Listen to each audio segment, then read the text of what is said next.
बहुत बहुत स्वागत है आप सभी का आपके अपने चैनल प्रिंस लर्निंग सेंटर में। और आज की इस वीडियो में हम बात करने वाले हैं BA first year first semester sociology की।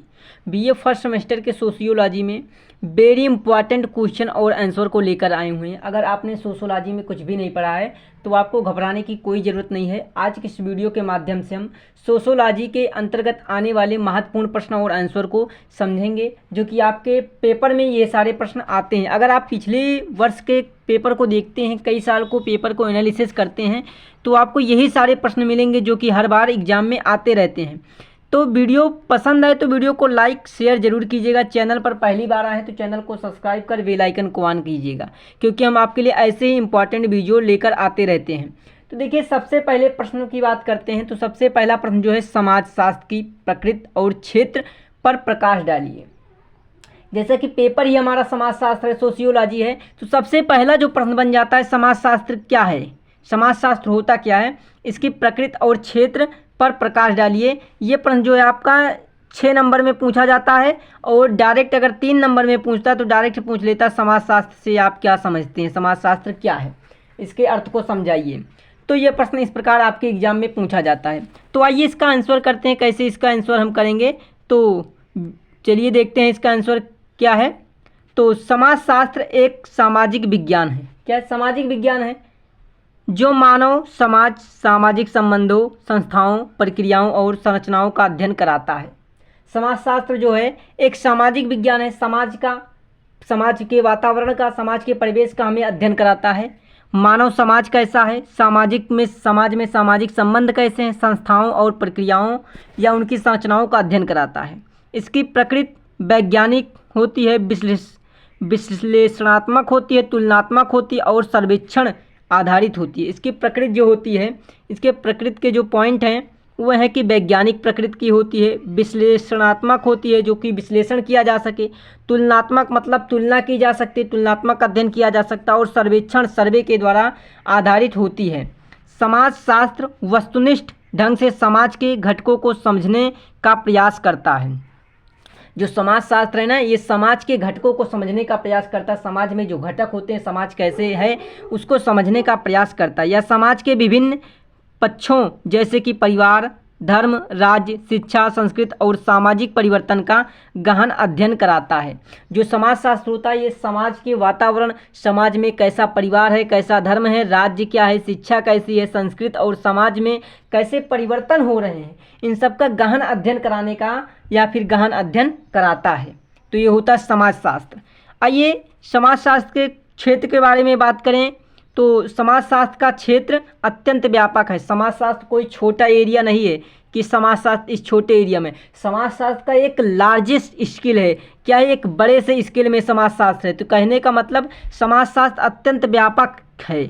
यह केवल समाज की वर्तमान संरचना तक सीमित नहीं है। समाजशास्त्र जो है समाज की केवल वर्तमान जो संरचनाएं हैं यहीं तक सीमित नहीं होता है, बल्कि ऐतिहासिक, सांस्कृतिक और आर्थिक पहलुओं को भी सम्मिलित करता है। समाजशास्त्र जो है ये पुराने समय में इतिहासों में जो चीज़ें हो चुकी हैं, ऐतिहासिक और सांस्कृतिक और आर्थिक पहलुओं को भी सम्मिलित करता है। समाजशास्त्र में विभिन्न उपविषय आते हैं, जैसे कि ग्राम समाज, नगरीय समाज, औद्योगिक समाजशास्त्र, अपराध समाजशास्त्र, शिक्षा समाजशास्त्र, ये सब इसके अंतर्गत उपविषय भी आते हैं। समाजशास्त्र के अंतर्गत अगर आप उपविषय जानना चाहते हो तो ग्राम समाजशास्त्र, नगरीय समाजशास्त्र, औद्योगिक समाजशास्त्र, अपराध समाजशास्त्र या शिक्षा समाजशास्त्र आदि विषय आते हैं, आदि उपविषय होते हैं इसके अंतर्गत। ठीक, इसका उद्देश्य समाज में हो रहे परिवर्तनों, समाजशास्त्र का उद्देश्य क्या होता है, ऑब्जेक्टिव क्या होता है, इसका उद्देश्य समाज में हो रहे परिवर्तनों, विसंगतियों और संघर्षों को समझना और उनके समाधान हेतु सुझाव देना होता है। समाजशास्त्र हमें अपने समाज की जड़ों को समझने और सामाजिक समरसता बनाए रखने में सहायता करता है। समाजशास्त्र जो होता है हमें अपने समाज को समझने, उसकी जड़ों को समझने और सामाजिक समरसता बनाए रखने का काम करता है, उसमें सहायता प्रदान करता है। तो ये समाजशास्त्र होता है, और समाजशास्त्र के उद्देश्य प्रकृति के होते हैं। तो समाजशास्त्र जो ये प्रश्न है, समाजशास्त्र क्या है, इसकी प्रकृति और क्षेत्र है, तो ये है इसका समाजशास्त्र, इसका क्षेत्र और प्रकृति। ये प्रश्न जो है आपका वेरी इंपॉर्टेंट प्रश्न है, आप इसको वेरी इंपॉर्टेंट प्रश्न की कैटेगरी में रख लीजिए। ये आपके पेपर में 99 प्रश्न है, परसेंटेज ये आपके पेपर में आएगा प्रश्न, क्योंकि कोई भी सब्जेक्ट हो सबसे पहले सब्जेक्ट क्या है उसको हमें जानना जरूरी होता है। जैसे कि समाजशास्त्र, तो समाजशास्त्र होता क्या है, इसका मीनिंग क्या होता है, प्रकृत क्षेत्र क्या होता है, सबसे पहला प्रश्न आपका यहीं से बन जाता है। चलिए अब दूसरा प्रश्न देखते हैं। दूसरा प्रश्न है कि समाजशास्त्र और इतिहास के बीच में अंतर स्पष्ट कीजिए या फिर संबंध स्पष्ट कीजिए। आपका जो समाजशास्त्र होता है और इतिहास क्या है, समाजशास्त्र और इतिहास, समाजशास्त्र जो है समाज से जुड़ा हुआ है, समाज में जो ऐतिहासिक घटनाएं हो चुकी हैं उनसे भी समाजशास्त्र के अंतर्गत सम्मिलित किया जाता है। तो फिर समाजशास्त्र और इतिहास में अंतर क्या है, इन दोनों में संबंध क्या, स्पष्ट कीजिए।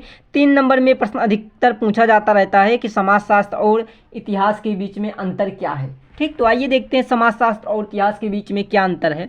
तो देखिए समाजशास्त्र और इतिहास दोनों सामाजिक विज्ञान है। समाजशास्त्र भी सामाजिक विज्ञान है और इतिहास भी क्या है, सामाजिक विज्ञान है, जो समाज के विभिन्न पहलुओं का अध्ययन करते हैं। देखिए समाजशास्त्र के अंतर्गत भी और इतिहास के अंतर्गत भी क्या करते हैं, हम समाज के विभिन्न पहलुओं का अध्ययन करते हैं, परंतु इनका दृष्टिकोण अलग होता है। इतिहास के दृष्टि से देखा जाएगा तो इसका दृष्टिकोण अलग होगा, अगर हम यहीं पर समाजशास्त्र के दृष्टिकोण से देखेंगे तो उनका दृष्टिकोण अलग होगा।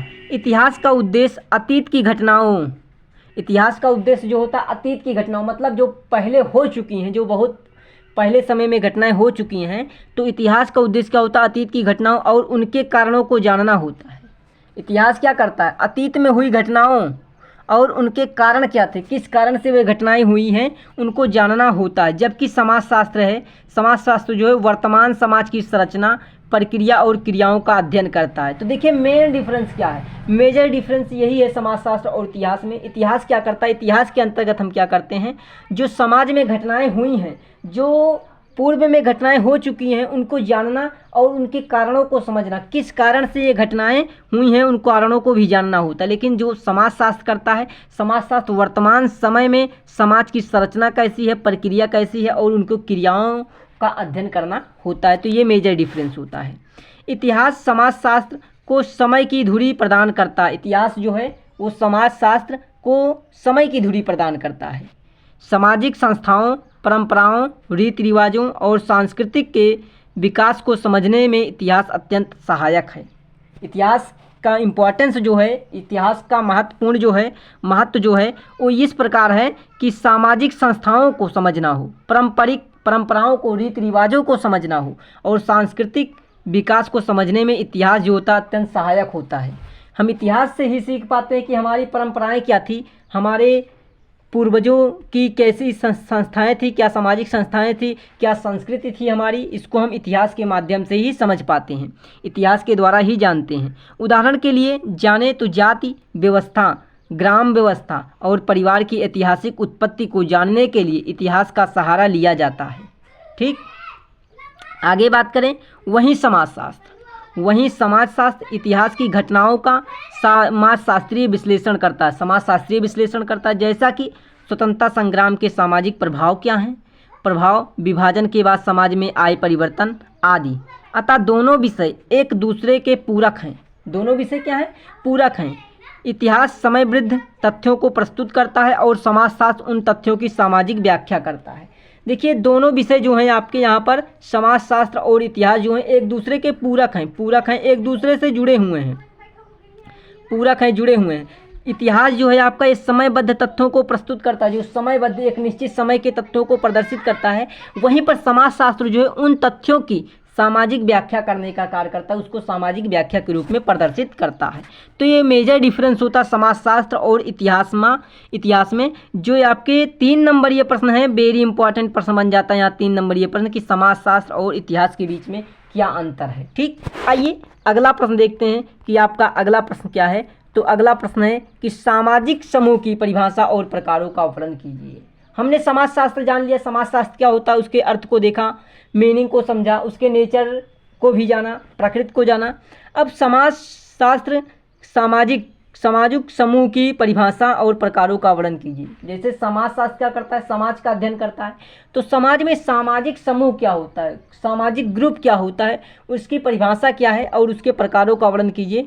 लॉन्ग क्वेश्चन के लिए वेरी इंपॉर्टेंट प्रश्न है, 6 नंबर के लिए आप इसको वेरी इंपॉर्टेंट क्वेश्चन कह ले सकते हैं। ये 3 नंबर में प्रश्न बहुत कम पूछा जाता है, लेकिन ये प्रश्न जो है आपका ये लॉन्ग में 6 नंबर में ये प्रश्न बहुत पूछा जाता है। तो वेरी इंपॉर्टेंट लॉन्ग क्वेश्चन की दृष्टि से इसको आप रख लीजिए। आइए इसका आंसर करते हैं कि इसका आंसर कैसे करेंगे, क्या होगा इसका आंसर। तो देखिए, सामाजिक समूह 2 या 2 से अधिक व्यक्तियों का ऐसा संगठित समूह होता है। सामाजिक समूह, पहले सबसे पहले आप जानिए, ग्रुप समूह जो होता है 2 या 2 से अधिक व्यक्तियों का होता है, एक व्यक्तियों का कोई समूह होता नहीं है। तो यहाँ से सामाजिक समूह 2 या 2 से अधिक व्यक्तियों का ऐसा संगठित समूह होता है जिसमें पारस्परिक संबंध, समानता और एकता होती है। जिसमें क्या होता है, पारस्परिक संबंध, समानता और एकता होती है। ये व्यक्ति किसी उद्देश्य, रुचि या भावनात्मक संबंध के आधार पर एक साथ आते हैं और आपस में बातचीत करते हैं। देखिए क्या होता है, ये है कि जब सामाजिक समूह 2 या 2 से अधिक व्यक्तियों का संगठित समूह होता है, जहाँ पर 2 या 2 से अधिक व्यक्तियों आपस में संगठित होकर एक समूह बनाते हैं, जिसमें क्या करते हैं, पारंपरिक संबंध, समानता, एकता होती है। उनमें क्या होती है, पारंपरिक संबंध होते हैं, उनमें एकता होती है। ये व्यक्ति किसी उद्देश्य के लिए समूह बनता है, रुचि या भावनात्मक संबंध के आधार पर साथ आते हैं। किसी ना कोई कारण होता है तभी ये लोग एक समूह में आते हैं और आपस में बातचीत करते हैं। यही सामाजिक समूह होता है। सामाजिक समूह मुख्य रूप से 2 प्रकार के होते हैं। कौन कौन से प्रकार होते हैं, तो सामाजिक समूह के प्रकार की बात करें तो एक होता है प्राथमिक समूह, दूसरा होता है गौण समूह। तो प्राथमिक समूह जिसको हम कहते हैं प्राइमरी ग्रुप, ठीक। इसमें व्यक्ति का घनिष्ठ प्रत्यक्ष और भावनात्मक संबंध होता है। इसमें जो व्यक्ति होते हैं उनका आपस में क्या होता है, प्रत्यक्ष डायरेक्ट संबंध होता है। डायरेक्ट और भावनात्मक मतलब डायरेक्ट भावनाओं से जुड़े होते हैं। जैसे कि परिवार, मित्र समूह, परिवार हो गया, मित्र समूह हो गया। यह व्यक्ति के सामाजिक कारण की प्रक्रिया में महत्वपूर्ण भूमिका निभाता है। ये व्यक्ति के सामाजिक कारण में महत्वपूर्ण भूमिका निभाने का कार्य करता है। उसके बाद आपका आता है गौण समूह, जिसको हम सेकेंडरी ग्रुप कहते हैं। क्या, सेकेंडरी ग्रुप, गौण समूह। यह बड़ा और औपचारिक समूह होता है। ये समूह जो होता है बड़ा समूह होता है, जबकि प्राइमरी ग्रुप जो होता है बहुत बड़ा ग्रुप नहीं होता, लेकिन इसकी अपेक्षा में सेकेंडरी ग्रुप जो होता है प्राइमरी ग्रुप की अपेक्षा में बड़ा होता है। जिसमें संबंध व्यावसायिक या उद्देश्य आधारित होते हैं। जिसमें संबंध कैसा होता है, एक व्यावसायिक संबंध होता है, एक व्यावसायिक उद्देश्य के आधार पर होते हैं। जैसे कि विद्यालय, राजनीतिक दल, व्यापार संगठन। इसमें सदस्य एक दूसरे को व्यक्तिगत रूप से नहीं जानते। इसमें सदस्य क्या होते हैं, एक दूसरे को व्यक्तिगत रूप से नहीं जानते। जबकि प्राथमिक समूह जो होता है, प्राइमरी ग्रुप जो होता है, इसमें व्यक्ति क्या होते हैं, एक दूसरे से क्या होते हैं, भावनात्मक रूप से प्रत्यक्ष मतलब डायरेक्ट एक दूसरे को जानते हैं, पहचानते हैं, समझते हैं, भावनाओं से भावनात्मक रूप से जुड़े होते हैं। लेकिन गौण ग्रुप होता है, जिसको हम सेकेंडरी ग्रुप कहते हैं, उसमें ये विद्यालय, राजनीतिक दल, व्यापार संगठन के लिए जुड़े होते हैं, किसी व्यवसायिक उद्देश्य के लिए जुड़े होते हैं। इसमें क्या होता है, हर एक सदस्य एक दूसरे व्यक्ति को नहीं जानता है। जब ज़्यादा व्यक्ति होंगे, ज़्यादा बड़ा ग्रुप होगा, तो वहाँ पर हर एक व्यक्ति द्वारा पहचान होना मुश्किल होता है। वहाँ पर हर एक व्यक्ति व्यक्तिगत रूप से नहीं जानते हैं, व्यक्तिगत रूप से उनका संबंध नहीं होता है। इसके अलावा सामाजिक समूह को अस्थायी एवं अस्थायी, स्वैच्छिक एवं अनिवार्य आदि आधारों पर विभाजित किया जाता है। देखिए, समूह जो होता है इसको कई आधारों पर विभाजित किया जा सकता है। जैसे कि सामाजिक समूह जो है अस्थायी व अस्थायी हो सकता है। एक अस्थायी मतलब एक निश्चित समय के लिए स्थिर हो सकता है, अस्थिर हो सकता है। स्वैच्छिक एवं अनिवार्य हो सकता है। कुछ ग्रुप ऐसे हो कि जिसमें अनिवार्य हो, कुछ होते हैं कि स्वैच्छिक को अपनी इच्छा से आप आ जा सकते हैं, ग्रुप में आ गए, अपनी इच्छा से चले गए। लेकिन कुछ ग्रुप ऐसे होते हैं कि जहाँ पर आप तो आ तो गए अपनी स्वेच्छा से, लेकिन यहाँ पर जाने के लिए स्वेच्छा से नहीं जा सकते, उसके भी कुछ कंडीशन होते हैं। तो इस प्रकार आप कह सकते हैं स्वैच्छिक एवं अनिवार्य आदि आधारों पर भी विभाजित किया जा सकता है। सामाजिक समूह समाज की मूलभूत इकाई होती है। सामाजिक समूह जो है समाज की एक मूलभूत इकाई होती है। सामाजिक जीवन के संचालन में इनकी महत्वपूर्ण भूमिका होती है। सामाजिक जीवन जो होता है इनके संचालन में इनकी महत्वपूर्ण भूमिका होती है और ये महत्वपूर्ण भूमिका निभाने का कार्य करते हैं। तो ये इस प्रश्न को आप तैयार कर लीजिएगा। उसके बाद आपका चौथा प्रश्न है जो कि 3 नंबर के दृष्टि से बहुत ही महत्वपूर्ण है। तो 3 नंबर के दृष्टि से आप इसको इम्पॉर्टेंट कह लीजिए। जो प्रश्न है, विवाह की सामाजिक भूमिका का वर्णन कीजिए। विवाह क्या है, ये 3 नंबर में प्रश्न आता है। क्या है, विवाह क्या है। ये आप पेपर को उठाकर देखिए, पिछले साल के पेपर को अगर आप उठाकर देखेंगे, 1-2 साल के पेपर को देखेंगे, तो विवाह क्या है, ये प्रश्न आपको 3 नंबर में प्रश्न पूछा गया प्रश्न है। तो 3 नंबर में विवाह क्या है, ये प्रश्न बहुत बार पूछा गया और अधिकतर पूछा जाता है। यहाँ पर कह रहा प्रश्न कि विवाह की सामाजिक भूमिका वर्णन कीजिए, ये आपको लांग में पूछेगा। अगर इस प्रकार प्रश्न पूछेगा 6 नंबर में पूछेगा या फिर 10.5 नंबर में पूछेगा। ठीक, तो आइए समझते हैं विवाह क्या है और उसकी सामाजिक भूमिका कैसी है, इसका वर्णन करते हैं। ठीक, विस्तृत वर्णन करेंगे। तो देखिए, विवाह एक सार्वभौमिक सामाजिक संस्था है। विवाह क्या है, विवाह एक सार्वभौमिक सामाजिक संस्था है जो पुरुष और स्त्री के बीच में सामाजिक, धार्मिक और वैधानिक संबंध की स्थापना करती है। विवाह की प्रक्रिया समाज द्वारा स्वीकृत होती है और इसके नियम हर समाज और संस्कृति में भिन्न भिन्न होते हैं। हर एक समाज में अपनी एक प्रथा होती है और उसी के आधार पर वे अपना विवाह कार्यक्रम को संपन्न कराते हैं। जैसे कि विवाह की प्रमुख भूमिकाएं इस प्रकार हैं, जिसमें से कुछ हैं जिनको हम देख लेते हैं। पहला कि परिवार की स्थापना। विवाह के द्वारा ही परिवार की नींव रखी जाती है, जो कि समाज की सबसे छोटी इकाई है। क्या विवाह के द्वारा ही परिवार की नींव रखी जाती है, जो कि समाज की सबसे छोटी इकाई है।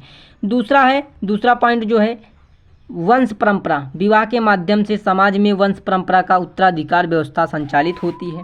तीसरा कि सामाजिक अनुशासन। विवाह व्यक्ति के यौन व्यवहार को नियंत्रित करता है और सामाजिक मान्यताओं के अनुरूप जीवन जीने को प्रेरित करता है। चौथा पॉइंट है इसका कि सामाजिक मान्यता। विवाह सामाजिक स्थिति को पहचान देता है और व्यक्ति को परिवार, जाति, धर्म से जोड़ने का कार्य करता है। पांचवा पॉइंट है कि सहयोग और उत्तरदायित्व। तो विवाह पति पत्नी के बीच सहयोग, समर्पण और उत्तरदायित्व की भावना उत्पन्न करता है, जिससे सामाजिक स्थिरता और समरता बनी रहती है। इस प्रकार विवाह सामाजिक जीवन की स्थिरता और संतुलन बनाए रखने में अत्यंत महत्वपूर्ण भूमिका निभाने का कार्य करता। तो ये विवाह होता है।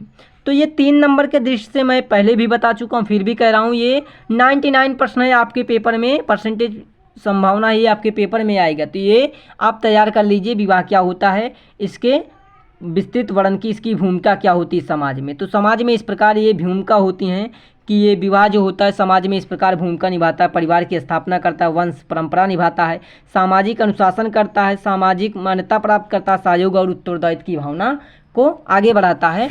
तो ये भूमिका निभाने का कार्य करता है समाज में विवाह। तो आज के इस वीडियो में हमने बीए के सोशियोलॉजी पेपर के महत्वपूर्ण प्रश्न को हल किया, महत्वपूर्ण प्रश्नों को देखा और उसके आंसर को किया। तो अगर वीडियो पसंद आई हो तो वीडियो को लाइक, शेयर, चैनल को सब्सक्राइब जरूर कीजिएगा, ताकि आने वाली वीडियोज़ का नोटिफिकेशन आपको मिलता रहे। मिलते हैं नेक्स्ट वीडियो में, तब तक के लिए आप सभी को धन्यवाद।